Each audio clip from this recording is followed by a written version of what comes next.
Hello Eric, comment ça va? Content de te retrouver du coup pour cette nouvelle vidéo.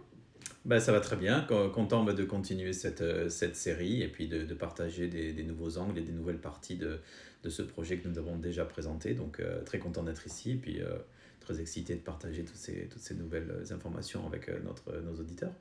Super, de quoi est-ce qu'on va parler justement aujourd'hui? Alors aujourd'hui, on va parler du premier bloc, justement de la première leg de notre Octopus, c'est-à-dire de la phase d'apprentissage, le learning process, comment appréhender un nouveau jeu, un nouveau business, une nouvelle partie de sa vie, et donner quelques tips et quelques aides pour développer, savoir d'où est-ce qu'on part et comment développer aussi ce learning process et cette éducation. Et tout cela reposera sur trois piliers essentiels: connaître les règles, qui est la base, et ensuite faire le bon mix entre deux choses très importantes qui sont à la fois l'expertise, qui sont toutes les connaissances empiriques d'un sujet, et à la fois l'expérience, qui sont toute l'action, tout ce qui a été déjà réalisé et qui permet aussi d'évaluer ses résultats. Ah oui, donc du coup ces trois piliers, c'est vraiment trois points majeurs et importants en fait du poker. Essentiellement dans notre projet aussi, moi mon apprentissage quelque part aussi du poker pour améliorer mes performances. Ok, bah du coup je te propose de partir du coup sur le premier pilier. On va parler du coup de la connaissance des règles, etc. Alors le poker, on le sait tous, c'est un jeu assez simple au final. Qu'est-ce que tu peux nous dire justement sur les règles du poker? Je ne vais pas les expliquer aujourd'hui en détail, mais en fait, ce sont des règles assez simples. 52 cartes, celles qu'on connaît en général. On vous donne deux cartes cachées. Il y a un flop qui représente 5 cartes. Et l'essentiel est de faire la meilleure combinaison des 7 cartes. Donc les 5 cartes communes à tous les joueurs, plus vos deux cartes cachées. Et bien entendu, on va miser et on va voir celui qui va remporter le pot. En général, c'est celui qui a les meilleures cartes ou celui qui va faire abandonner les autres, soit par un bluff, soit par des mises. Donc ça, c'est essentiellement les règles du poker. En plus, ce qui est très bien avec ce jeu, c'est que tout le monde a eu à un moment accès à une table de poker, même inconsciemment, alors soit en famille ou entre amis, mais essentiellement aussi par le biais du cinéma. Donc il y a un impact dans la conscience collective assez important. Tout le monde a toujours vu un méchant se faire tuer autour d'un saloon euh, en ayant triché justement au poker, ou alors on a vu souvent le méchant affronter James Bond autour d'un casino à Monte Carlo ou dans une autre, ou à Macao, où il va lui aussi mourir à la fin. Heureusement, toutes les parties de poker ne finissent pas comme ça, mais en tout cas, tout le monde a eu contact ou connaissance aussi du jeu de poker, et surtout, même sans connaître les règles, la tension dramatique que ce jeu procure, en général, elle est comprise par un très très grand nombre. Oui, donc il y a aussi beaucoup cette phase émotive en fait dans le poker. Oui, justement, quand on voit dans le cinéma, en général, les deux joueurs ou tout le monde autour de la table sue à grosses gouttes, on sent vraiment une tension qui peut être aussi due à l'argent, mais qui est aussi quelque part une tension personnelle aussi entre deux acteurs. Alors, même si là c'est exacerbé, mais autour de la table de poker, vous pouvez avoir ce type de relation qui reste toujours amicale, mais très tendue entre deux joueurs à un moment d'un bluff ou à un moment clé de la partie. Du coup, parce que on voit du coup que c'est un domaine qui intéresse beaucoup de gens, mais est-ce que tout le monde peut gagner? Est-ce que seulement les professionnels peuvent gagner, par exemple, une partie? Non, et puis c'est la partie, on va dire, attractive du poker aujourd'hui, c'est qu'un débutant peut aller autour d'une table de poker. Bien entendu, ça ne garantit pas qu'il va gagner, mais aujourd'hui, avec une fois aussi la partie de chance que les cartes vont vous donner, un novice peut battre un professionnel une fois sur une partie. Bien entendu, si on allait répéter cette partie 1000 fois ou 1 million de fois, le professionnel ou le joueur chevronné gagnera. Mais ça donne la possibilité et aussi le rêve, parce qu'il y a une grosse part de rêve, d'arriver, d'être novice et de gagner. Et ça, on a déjà Mm. vu récemment dans l'histoire, par exemple Chris Moneymaker, qui a gagné le titre de champion du monde en ayant été un amateur, en ayant misé 1 euro, 1 dollar sur un site de poker et en finissant champion du monde dans la même année.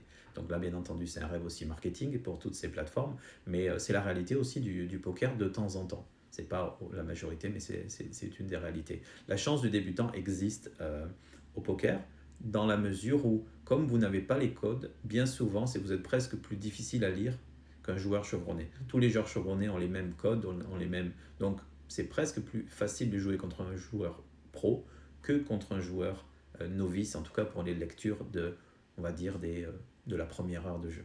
C'est pour ça que ça m'est arrivé souvent, par exemple, même si je ne suis pas pro, de perdre contre des novices à qui j'apprenais le poker juste montrer, ou même ça nous est arrivé, étant enfant, de me faire battre à plat de couture par un groupe d'enfants entre 8 et 12 ans, quoi. Et mon ego en a pris un coup, mais c'était la réalité des choses. Ah, ça se comprend, ça se comprend. Du coup, alors, on va sortir un petit peu du sujet, mais qu'est-ce que tu penses de la véracité de la phrase c'est pas les cartes qui comptent, c'est ce que vous en faites? C'est réel, parce qu'après, avec une certaine maîtrise de tous les paramètres qu'il y a autour du poker, on peut aussi apporter de la pression, c'est-à-dire aussi avec les cartes, on peut perdre le minimum. Et le poker est aussi un jeu où l'idée, c'est quand vous perdez, et vous allez perdre beaucoup, perdre le minimum, mais quand vous allez gagner, c'est de gagner beaucoup et gagner le maximum. Cet équilibre va faire que vous êtes gagnant. Donc c'est pour ça que les cartes, si vous ne jouez les cartes que celles qui sont évidentes, on va dire que si vous jouiez que les paires d'as, c'est un combo sur 221. Ah oui. C'est très faible. Donc vous ne jouerez jamais. Et quand vous les avez, la seule fois où vous allez jouer, les personnes ne vont jouer contre vous, puisque tout le monde sait que vous avez les as. Ah oui. Donc en fait, c'est la chute et c'est la perte assurée. Donc c'est pour ça qu'il faut s'apprendre à jouer avec tout type de cartes. Ok, je comprends. Et les cartes et le poker, c'est vraiment du coup très simple, comme on disait. Euh, donc on va faire un petit disclaimer quand même pour pas non plus vanter ça, mais faire quand même attention à l'addiction au jeu d'argent. C'est un jeu d'argent.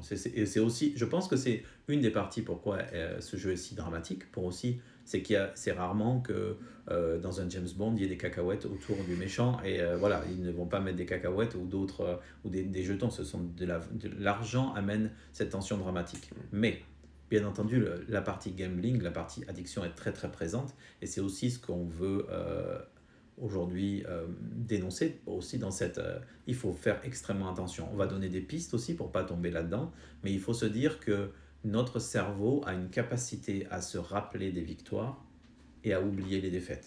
C'est-à-dire que, et c'est un petit peu le cas dans beaucoup d'addictions, si vous gagnez la première fois, votre cerveau va vouloir à tout prix revivre ce moment qui est un peu exceptionnel pour lui, parce qu'il a reçu beaucoup de dopamine et il se sent très très bien, et il va vouloir réitérer cette expérience tout en occultant toutes les fois où vous allez perdre. Donc c'est pour ça qu'en général, un joueur de poker est très pressé de dire quand il a fait un bon résultat et très très très discret quand il l'aura fait. Et ça, c'est un petit peu tout le monde. Et donc, je pense que le meilleur garde-fou justement pour éviter ça, c'est de suivre ces résultats de manière quantifiable et d'avoir un vrai regard sur ces résultats financiers. J'ai misé tant, j'ai perdu tant, j'ai gagné tant. On le verra un petit peu plus tard. C'est quelque chose qui est important d'avoir cette discipline de jeu pour pas tomber dans le faussement je crois que je suis bon et je continue. Et il y a des gens qui peuvent perdre beaucoup d'argent, ça peut aller jusqu'à l'exclusion sociale, ça peut avoir des graves. Donc c'est vrai que c'est quelque chose, aujourd'hui on n'encourage pas tout le monde à jouer, mais si vous jouez dans un cadre contrôlé, que vous serez autocontrôlé, là je pense que c'est la meilleure des choses à faire. Ouais, faut bien faire attention. Alors, on va changer un petit peu de sujet. Tout à l'heure, tu donnais la statistique du coup de 1 sur 221, le fait d'avoir les as dès le début, etc. Euh, Il y a vraiment un côté stratégique, etc. au poker. Qu'est-ce que tu peux nous dire justement sur la partie expertive? L'expertise, en fait, c'est toute la partie qui va être théorique. Aujourd'hui, le poker, comme beaucoup d'autres jeux aussi, à travers le GTO, qui est le Game Theory Optimization, c'est juste une succession de décisions qui peut être prise à partir de bases statistiques. C'est-à-dire que si on reproduisait le même schéma sur des grands nombres de panels, on arriverait aux mêmes conséquences où certaines mains ou certains moves sont plus corrects que d'autres. Donc c'est toute une partie statistique, mathématique, qui aide beaucoup les joueurs aujourd'hui à prendre des décisions et ne pas justement ne jouer qu'avec une paire d'as ou une paire de rois, mais à voir aussi entre certains combos, entre certains types de mains, sont les meilleurs moves. Parce qu'il faut aussi imaginer que ce n'est pas deux cartes contre deux cartes, mais c'est deux cartes contre trois cartes quand vous êtes au flop, quatre cartes, cinq cartes. Donc tout ça a des codifications statistiques qui sont très très intéressantes. Et c'est vraiment une connaissance empirique du jeu qui est vraiment importante. Et en plus, c'est quelque chose, par exemple, si je prends mon cas précis, que j'ai utilisé beaucoup, étant à Singapour en ce moment, où je n'ai pas accès à des tables de poker, j'ai énormément étudié. Donc vous avez énormément de tableaux, de vidéos disponibles pour vous améliorer et connaître un petit peu plus vos chances de gain ou vos chances d'IV pour réaliser de bons résultats autour d'une table de poker. Donc ça, c'est toute la partie expertise, on va dire, c'est-à-dire celle qui se détache de l'expérience. Ok. Et du coup, est-ce que tu peux nous donner 2-3 exemples de comment toi tu as fait au travers de ces tableaux, de ces vidéos, justement pour apprendre davantage sur le poker? Alors, une des phases qui m'a vraiment intéressé, c'est une partie de mimétisme avec certains joueurs pros auxquels leur style se rapproche du mien. Le mien, malheureusement, pas encore du leur Oui. et de leur performance, mais ceux où je me trouve assez proche de leur manière de jouer. Et donc là, j'ai utilisé des vidéos, par exemple, où ils expliquent leur logique, comment ils ont pris leurs décisions et comment ils appréhendent soit leurs opposants, soit comment ils appréhendent le jeu en général. Donc ça, c'est une première phase de mimétisme. Et ensuite, une partie qui est beaucoup plus statistique, c'est-à-dire connaître des combos ou des jeux et suivant quelle position, par exemple, avec quel type de carte je vais ouvrir, avec quel type de carte je vais faire un call, avec quel type de carte je vais relancer suivant ma position à table. Ça, c'est vraiment un moment crucial du jeu qui, par exemple, par rapport aux novices, ne connaissent pas et qui est vraiment quelque chose de déterminant dans le poker aujourd'hui. D'accord. Et alors, pour toi, qu'est-ce qui va faire la différence entre un joueur expérimenté, un joueur qui utilise uniquement des statistiques? Parce qu'on pourrait se dire, tiens, j'ai plus de 50% de chance de... Imaginons, j'ai 55% de chance de gagner cette main parce que je connais toutes les statistiques par cœur. Je vais jouer cette main. Alors la différence, déjà, il va y avoir quelque chose qui s'appelle la variance, c'est-à-dire que quand vous avez par exemple 99 chances de gagner, il reste une chance de perdre. Et sur un panel très court, c'est très possible que sur 3 mains, vous perdiez les 3 mains, même si vous aviez 99. Là, on est vraiment dans une logique aussi de perception. Par exemple, souvent, un joueur, quand il touche les as, on a un sentiment de puissance qui est bien supérieur à la réalité de la statistique. C'est-à-dire que même si vous jouez un 80% favori contre 20% pour votre 20% de perte, c'est énorme. Oui. Mais votre sentiment de puissance, avec une paire d'as, occulte la réalité du 20. Donc vous allez vous perdre, vous allez peut-être perdre, vous allez râler, vous allez, comme je peux le faire de temps en temps, mais la réalité, c'est que 20% de perdre, c'est énorme. Si on vous demandait aujourd'hui de marcher sur un pont et on vous dirait qu'il y a 20% de chances que le pont craque, vous n'y riez pas du tout. Par contre, aujourd'hui, quand vous avez les as, vous pensez que le pont ne craquera jamais. Et oui. Et en fait, là encore, on est sur des perceptions et la réalité entre la statistique. C'est là où l'expertise permet de prendre du recul sur vos choix et d'être sûr que vous avez pris la bonne décision. Oui.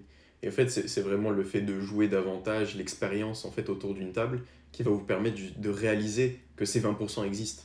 Tout à fait. Et c'est là, en fait, où on fait le passage de l'expertise vers l'expérience. C'est-à-dire que quand on commence à jouer, on voit vraiment la réalité des choses. Et après, le cœur de l'expérience, c'est votre expérience, bien entendu, de jeu, qu'il faut toujours amener à voir, est-ce que j'ai fait des erreurs? Est-ce que j'aurais pu mieux prendre des décisions? Est-ce que j'aurais pu faire différemment? Est-ce que j'aurais dû jouer ou pas? Donc tout ça amène le volume de l'expérience, mais être conscient de son expérience. Pas justement regarder le résultat, bien ou pas bien, mais qu'est-ce qui s'est passé à l'intérieur que j'aurais pu mieux faire, et la prochaine fois, j'essaierai d'acquérir cette expérience et de l'améliorer avec mon expertise qui, j'espère, va m'aider à prendre de meilleures décisions. Donc, on est vraiment là-dessus. Aujourd'hui, il y a aussi des joueurs qui ne jouent que sur leur expérience, c'est-à-dire ils jouent, et peut-être une ancienne génération avait un niveau extrêmement haut pour l'époque, juste parce qu'ils avaient un volume de jeu, ils avaient vu tellement de mains